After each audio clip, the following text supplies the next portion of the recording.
the Purpose Podcast with Dr. Jazz, where I'm your host, Dr. Jazz, and we journey to purpose together. On this episode, let me tell y'all, this is going to be a good episode, mostly because, let me tell you about Mariam Jones. Mariam Jones, well, I can tell you what she do professionally, then I'm going to tell you what she has done for me, okay? Okay, let's start that. So, professionally, Mariam Jones is a social worker. She is a medical social worker at a local hospital.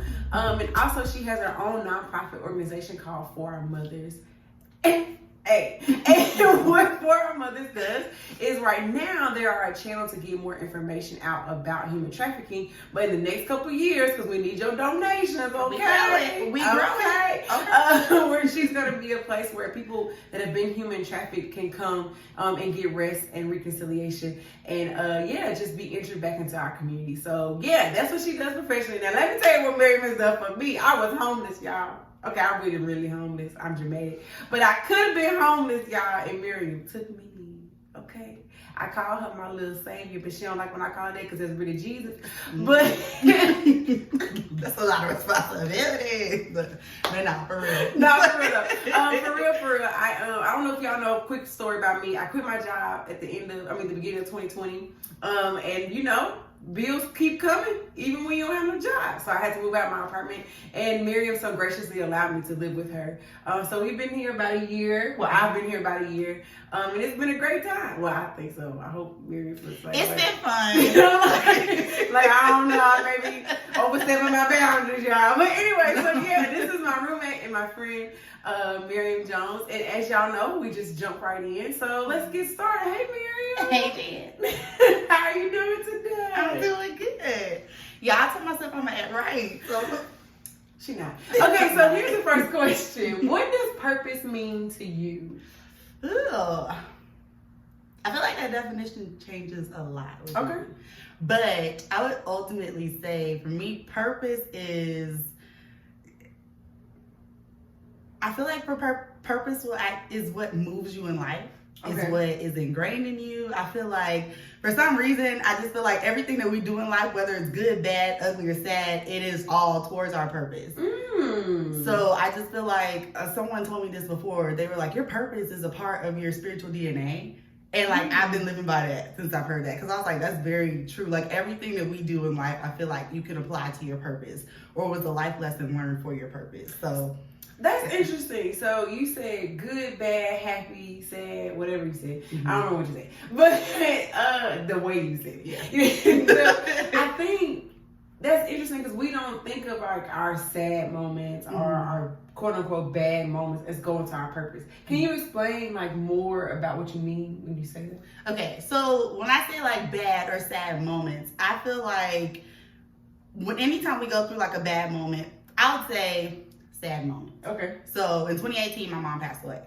And even though at the time I wasn't thinking like, you know, this is something that's purposeful or this is whatever, but prior to her passing, my mom, I feel like she geared us up as her children. So I have 2 older siblings, I have 2 older sisters, and then I have a twin brother. So I feel like prior to that, like even though she was a prayerful woman and everything, I feel like she knew she was leaving this earth.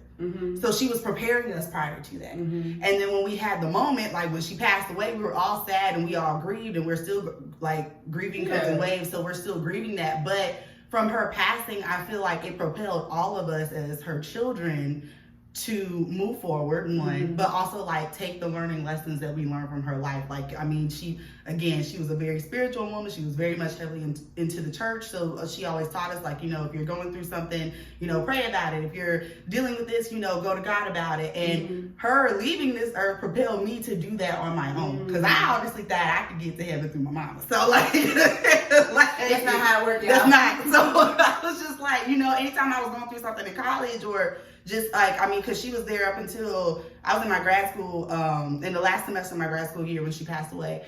And with my undergrad program, I just remember, I was like, Mom, like, I'm trying to get a job. I'm trying to do this. Like, can you pray for me? Because I felt like my prayers didn't work. And I was like, you know, she more anointed, way more anointed than I am. And I was anointed as well. But I was just like, Mom, pray for me. And she was like, you need to pray for yourself. Like, do this for yourself. Yeah. Like, do things on your own because you're going to have your own relationship with Christ. So I didn't like actually actively do that until her passing. Yeah.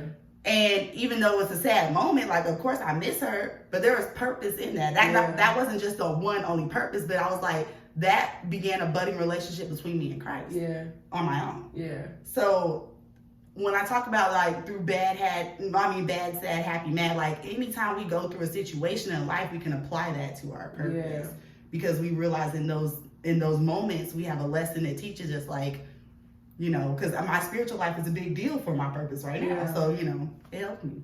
Okay, that's cool. That makes sense though. Like the lessons that your mom learned, you didn't even put them into gear until she passed. Right. So of course we're sad and we're mourning that, but that is what propelled these lessons to be learned. Well, not learned, to be, what's the word? Realized, actualized, momentum behind the lesson. Yeah, there we go. Cultivate. Yeah. Cultivate. I keep knowing some words. Like, you know. Okay, yeah, that makes sense. And then the second thing you said was it's a part of your spiritual DNA. Mm-hmm. And I've heard people say that, and I always just went with it. I'm like, okay, cool. Mm-hmm. What do you mean by spiritual DNA? Like your purpose is a part of your spiritual DNA? For me, so with our spiritual DNA, I just feel like what God has created us to do. I mean, obviously I am a spiritual person. So what God has created us to do in this earth, I feel like it comes with the makeup of our being. Mm. So I feel like when we are birthed into this earth, even when we are in our mother's wombs, it says in the Bible that, you know, he created us in our mother's wombs. He knit us together, so he knew who we were. So I feel like in that creation, he put like, okay, so, you know, Jasmine is going to be this speaker. Jasmine's going to speak. She's going to lead others. She's going to do these things. This is her DNA makeup. This is what I'm going to do for her purpose, and we're going to move forward. So I feel like that's what I mean by that. Like God, he made us up specifically for these certain things so we can operate as the body of Christ to do what we were supposed to do. That's how I view it. Okay. Yeah. So the day that the Lord was like, here go little Mariam. Well, he also said, here go little Michael. He did it both at the same time. He didn't mean to say that. But when he did that, he was like, we're going to get to your purpose later. But whatever this purpose is, he was like, this is what's going to run through her veins. Right. This is what I'm creating for her to do. She's going to experience these life experiences because it's going to go along with, because in the end, it's going to actually help her in the future. So like, this is what I'm going to create for her. So it's, you know, ain't it like a little helix thing? Yeah. Your DNA is a helix. So double helix, yes. Come on, biology. Okay, cool. So my next question is, tell us about your journey to your purpose. Like, how did you get to discovering what it is that you're supposed to be doing? So my journey started back in high school. So I was going into my senior year of high school. So summer 2010, because I graduated in 2011. But I actually grew up in a town called Ludwig, Georgia. So it's about like 3 hours away from here. Y'all, it's tiny. It's very small. Very small, one stoplight. But our church was in the neighboring town, which is Hinesville, Georgia. So our church would go like these conferences. So they had like Winterfest, they had Sunfest. Up here in Atlanta, they have what's called Forward, Jensen Franklin's church. Jensen Franklin actually created Forward. So we came up here during the summer. And I heard Christine Kane speaking, and if you're not familiar with Christine Kane, she is actually the founder and creator of the A21 campaign. So it's a global campaign that actually brings about awareness about human trafficking, and also it fights for victims of human trafficking and actually pulls them out of the life of human trafficking. So they were having a sermon one night, because I mean, when we go on these trips and we go to these conferences, it's usually about like 3 or 4 days, and each night they have a different speaker. So Christine Kane was speaking one night. I specifically remember where I was sitting in the arena, and she was talking about it, and she was just saying how, like, people shouldn't be prisoners, people shouldn't be slaves, and she's just like telling about the A21 campaign. And I mean, me being in high school, I was probably 17 at the time. I didn't think human trafficking was actually happening here in the state of Georgia. I thought, that happened in other countries. But then she was like, you're in Atlanta, and Atlanta is, all of this is manifesting in Atlanta. And I was just like, wait a minute. Like, that actually happens here? So as she continues to speak in that conference, mind you, this is a Christian conference, I literally feel like God was gearing me up and was like, this is what you're going to be doing. And I was like, I'm 17 years old. Like, I'm just trying to graduate. Right. Like, that's a big responsibility. So let me turn that off. But then that's actually what happened. So, I went through my senior year of high school. I started like venturing more into it because I was like, I'm really interested in this topic, in this conversation. Like, let me do research. I started doing research projects on it in high school. Then I get to college. I completed my undergrad experience and grad experience at Savannah State University. And so I received my bachelor's and master's of social work there. For those of y'all who are listening, I shook my head. No. We should just be excited that I went to HBCU, okay? But it's not Xavier. Continue. Anyway, so I completed my bachelor's and master's of social work at Savannah State University. But while I was there, I got involved. So I got involved with human trafficking organization that was working there. My internship, I actually worked with sex offenders because I wanted to see both sides of it, because some people that were were charged with sex trafficking crimes, I worked with them, and I wanted to see both sides. And I started to realize in that process, because sex trafficking falls under human trafficking, I started to realize in that process that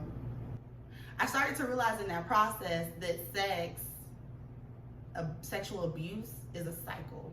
I'll say that, which it is, because a lot of the offenders were sexually abused as children. Mm-hmm. So it was normalized for them, and then as they got older, they started sexually abusing children. Mm-hmm. And I'm not making an excuse, because what they did was, some of the crimes were very, very heinous, but it just made me realize, like, this is a cycle. Like, how do we stop the cycle? Like, how do we save children? How do we save women who've been battered and abused and sexually harassed? And so I went through that process, and then I worked with sex offenders, graduated with my bachelor's of social work, and then I worked at DFACS for a little bit, and realized that that's not something that I wanted to do. DFACS is the Department of Family and Children's Services. And I realized, this is not the area that I want to work in. So I went back to grad school. While I was in grad school, I interned as a medical social worker.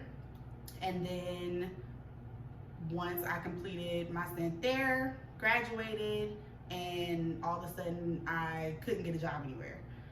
So I started applying to all these different places, and nobody would hire me. And then okay, so the hospital that I'm currently working at, they had an open position, so I applied there. And I honestly didn't think I was going to get the job, because I, one, didn't want to move to Atlanta, and two, no one wants to move to Atlanta.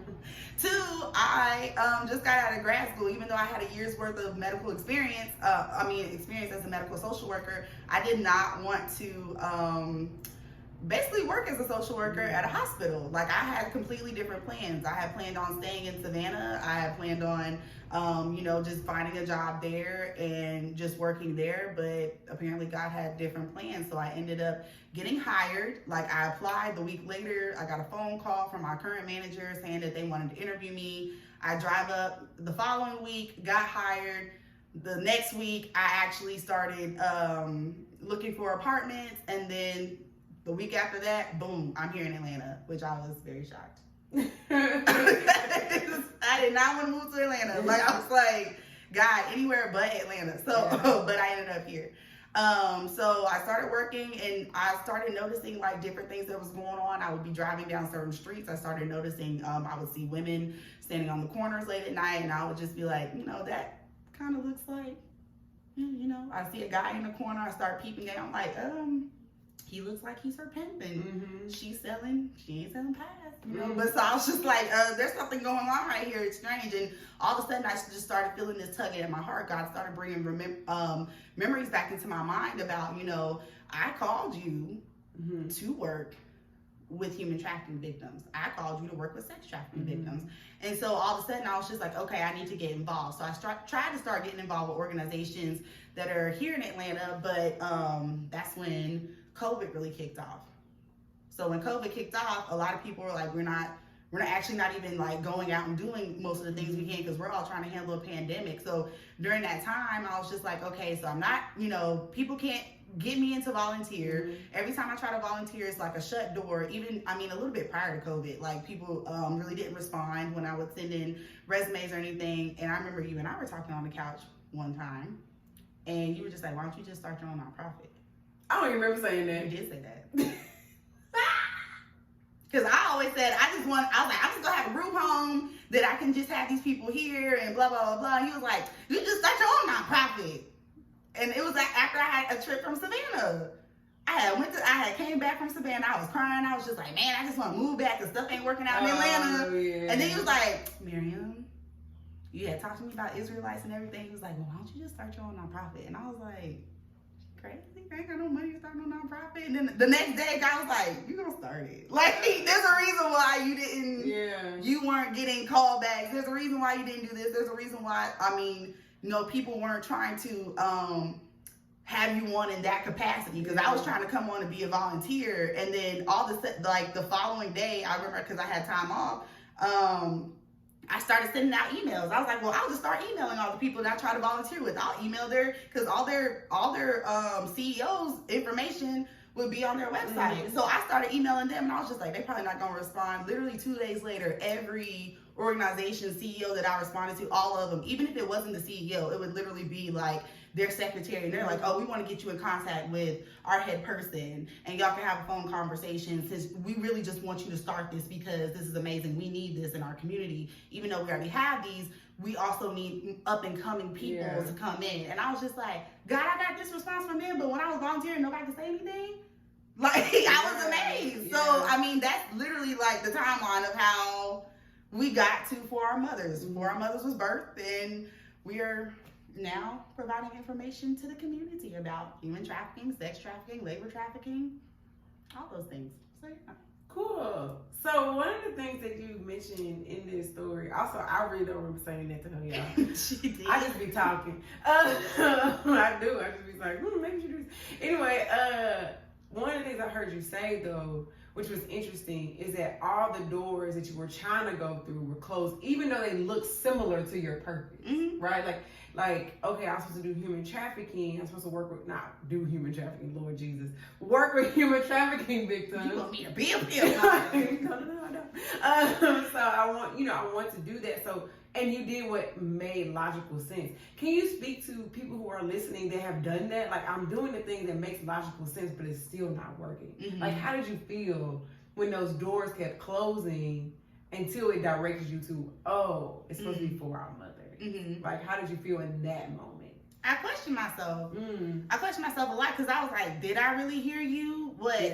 I mean, this was started last summer, so 2020. So that would have been legit 10 years. I'm like, God, did I really hear you 10 years ago saying that I need to work with this specific population? Like, is this really what I'm supposed to be doing? Like, am I really supposed to be it made me question everything. Like, am I really supposed to be a social worker? Like, what else am I supposed to be doing? Like, what have you called me to do? Because sometimes I realize, like, whenever we try to move in what God is telling us to do and stuff doesn't look right, we just spaz. Yeah. And it makes us question ourselves, and we're just like, you know, maybe we just didn't hear you correctly, or, you know, maybe I'm just not built for this, or maybe I'm just not called to be this. And sometimes, that's the moments where we need to just pray for guidance and clarity, because I just had a breakdown moment, and we started talking, and through that conversation, you were just like, you mentioned, go about it this way. And I was just like,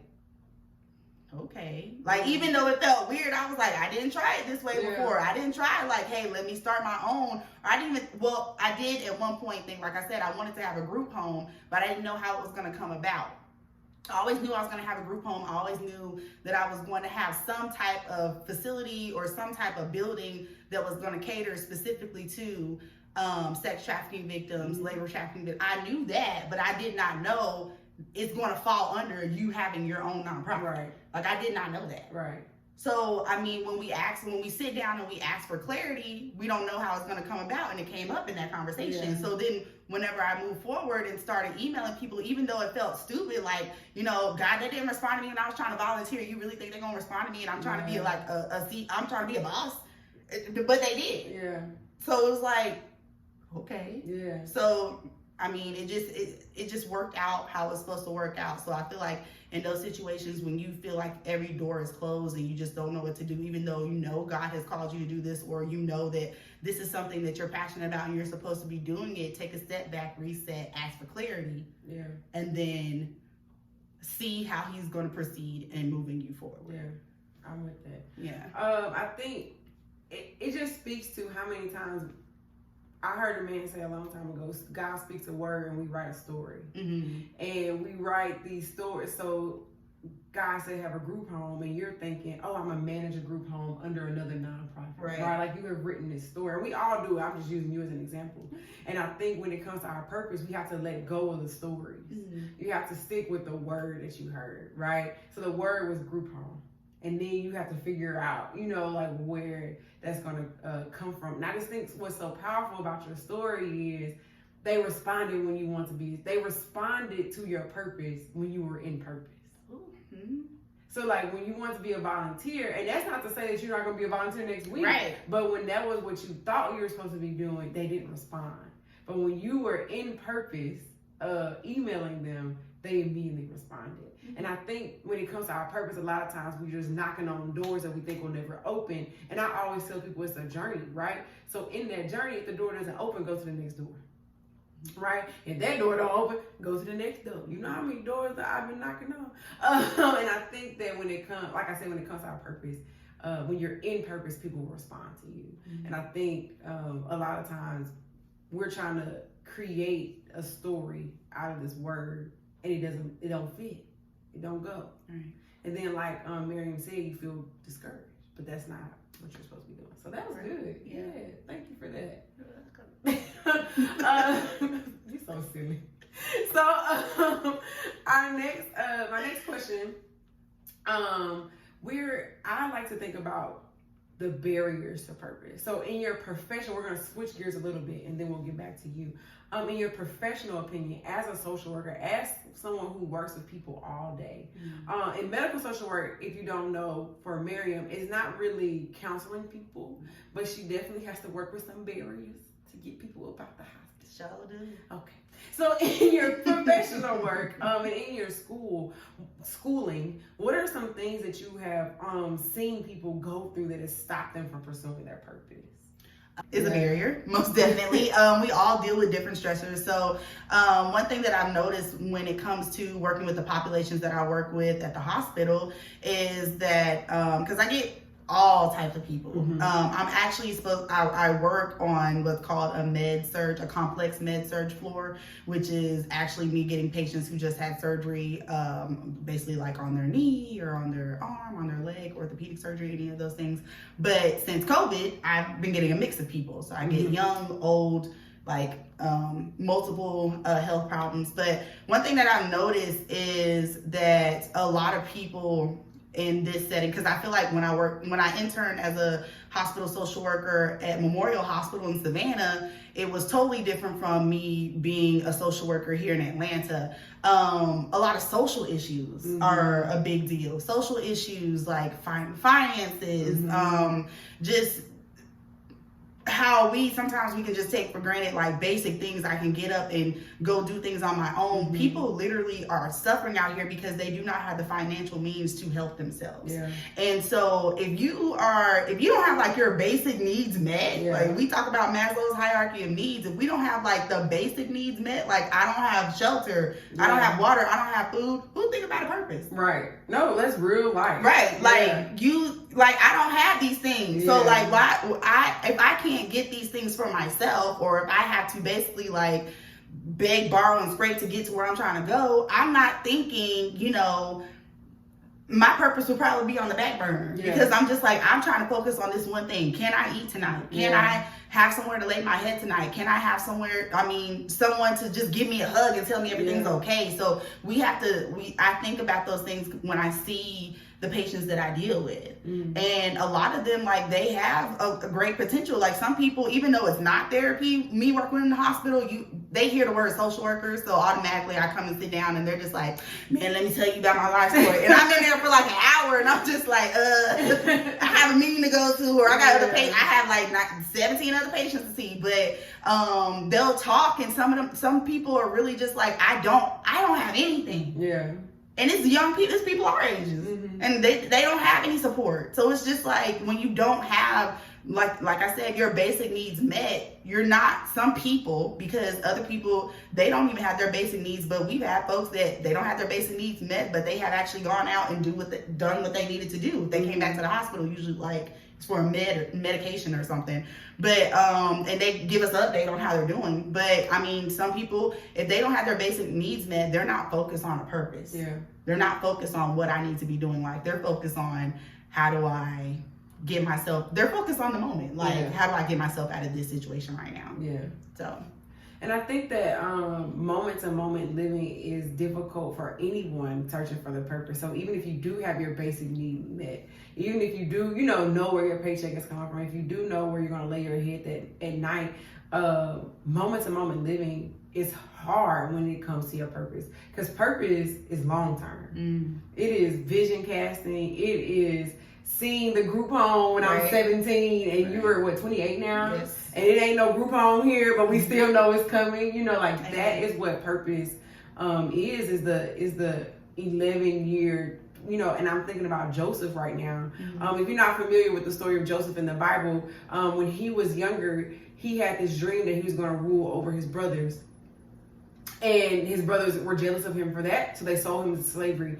And during that time, he actually got thrown. He worked his way up to almost being the top of this country. Then he got thrown into jail because his boss wife lied on him. You know how women are; we can be a little vicious. So he was in jail for years. But he had this dream when he was young that he was going to, rule over people. And finally he got out of jail. Some people remembered him. He worked his way back up, right, and the dream came true. And some accounts say that there was I don't want to lie, but it was a lot of years. And I feel like people say it's like 17 years from when he had the dream from when it actually happened, right? And that's what purpose is. It's being there in a long haul. So if you're like Mariam's patience and you are just, moment to moment, day to day, you don't have the capacity to think about long haul. Because you're thinking about survival. Yeah, you're thinking about survival. It's a difference between living in survival mode versus, I wouldn't even say comfortable mode. Yeah. Because, you get to a level of comfortability, but living in survivor mode versus just regular living, it's completely different. Because it's you're every day you're waking up I have to fight the world just to be an existing being. Yeah, that's exhausting. Yeah, and I also think though that people that are that are comfortable, quote unquote, still live in survival mode. That's true. They still have this. You met people that know everything about them. You just be y'all, we just chilling. We ain't gotta, right? We ain't gotta do all this. We ain't gotta do all this. It really ain't gotta be like that. Let's just enjoy. Let me not say no names, but we both know people that I just be we just chilling. We ain't gotta do all that. Right. And I think that it's funny. They just don't be knowing. That's it. We just gotta tell them. Calm down. Yeah. Stop it. Slow down. But anyway, those people, I think though, I wonder, and also now that I'm thinking about those people in particular, I do feel like sometimes they're lost. That's true. And I think when you are in survival mode, no matter what your situation is, it is hard to think about purpose. So get you a social worker, get you a therapist, amen. Get you a Jesus or Muhammad, whoever it is you need.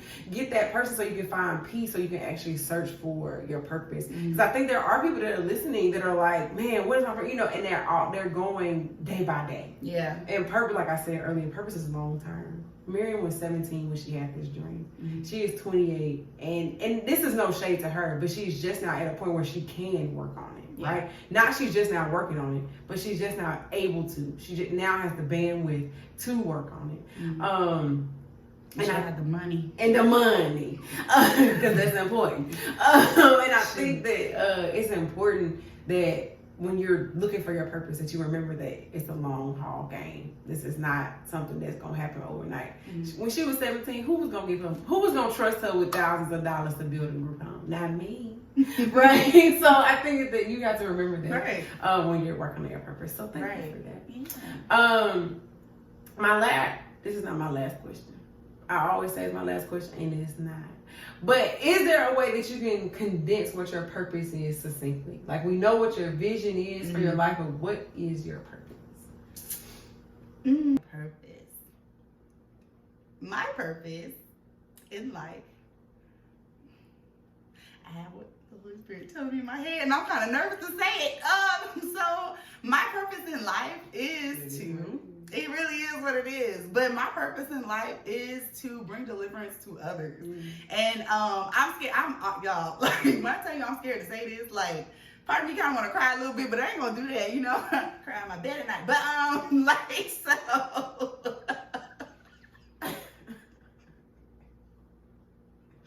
I'm really nervous to say that. But I do believe that I am called to... my purpose in life is to uplift others. And it is also to free others from things that they feel like they are bound from.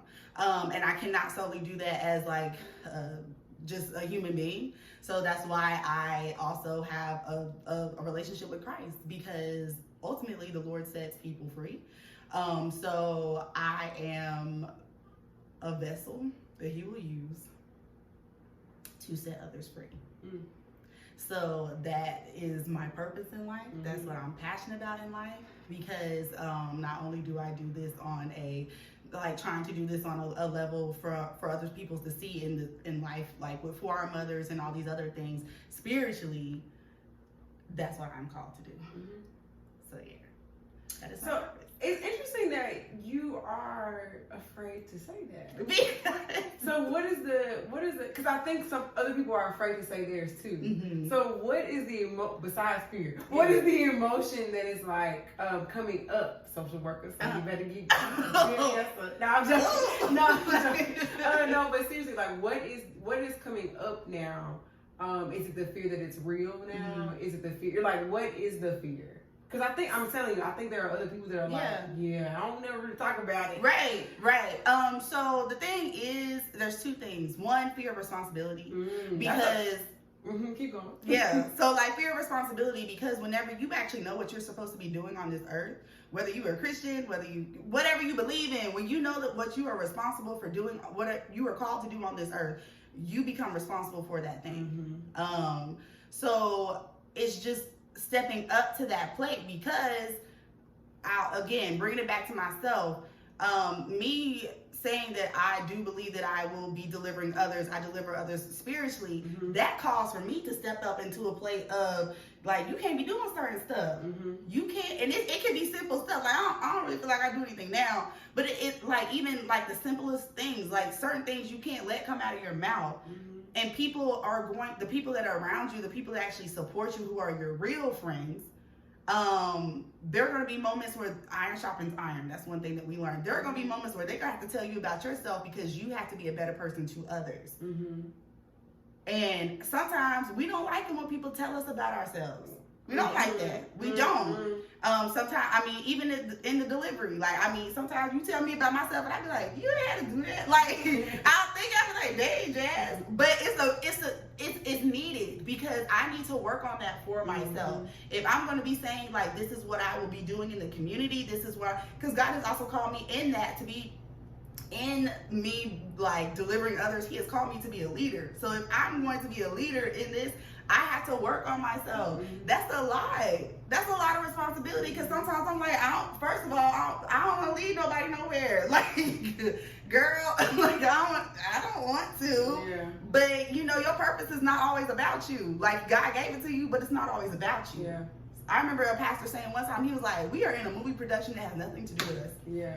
And it really doesn't. We are the vessel. And when you are a vessel, you need to move accordingly. And even if you don't want to move, it's just like you need to be obedient in that. Yeah. So it's responsibility, it's the obedience of it. So I mean, that's a big thing too, and learning how to be obedient and disciplined in certain things. And then also, I feel like when you are responsible and you are obedient, there's a certain amount of success that comes with it. I'm familiar with failure. Success is something else. Like, I mean, if people, that may sound crazy to say because people like, you're afraid to fail, you're afraid to fail. Everybody is familiar with failure. Like, everybody knows failure. I know his people. Yep.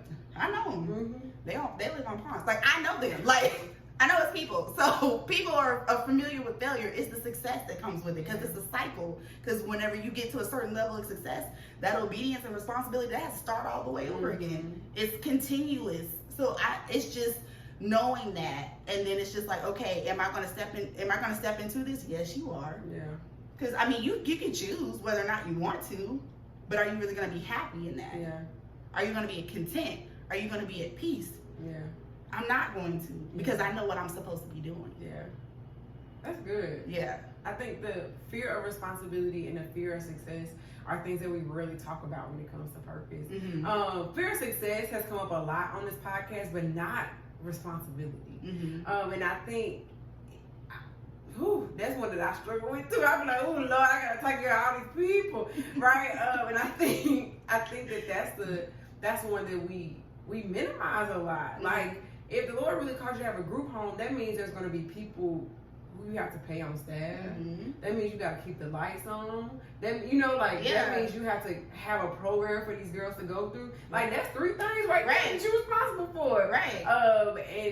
And you're going to do it. It's going to be great. Amen. But I think that I just never thought about the fear. Well, I have, but I've never heard it say so succinctly as the fear of responsibility. I always am just like, Lord, if I build projects, then I gotta pay people. I never say that's the fear of responsibility, but that's what it is. Yeah, because you're responsible for others, Yeah. and it's not even like your staff is with these girls. It's just, I just feel like all the way around in my life. Yeah. That's just what it's gonna be. Yeah. So yeah, that makes sense. So y'all that are listening. Because one of the things that we're learning from Mariam on this episode, though, is that she's doing it anyway, right? So even though there's a fear of responsibility, even though there's a fear of success, she is doing it anyway. So when you know your purpose, it's going to continue to tug at you. It's going to continue to call your name. It's going to continue to say, hey, don't forget about me. I'm right here. I'm right here. Hey. And because of that, you have to still pursue it anyway. And one of the things that I say in my other business sponsor project, shout out, because I shout out them out every episode, is to do it afraid. Because the fear is going to be there whether you do it or not. So you might as well just jump off the cliff anyway and land in the ocean, swim around and be scared than just sitting on the edge, right? Waiting for something to happen. So thank you, Mariam, for that. Like, I appreciate that. And the last question that I always ask is, if people get nothing else from your episode, what would you like for them to leave here with?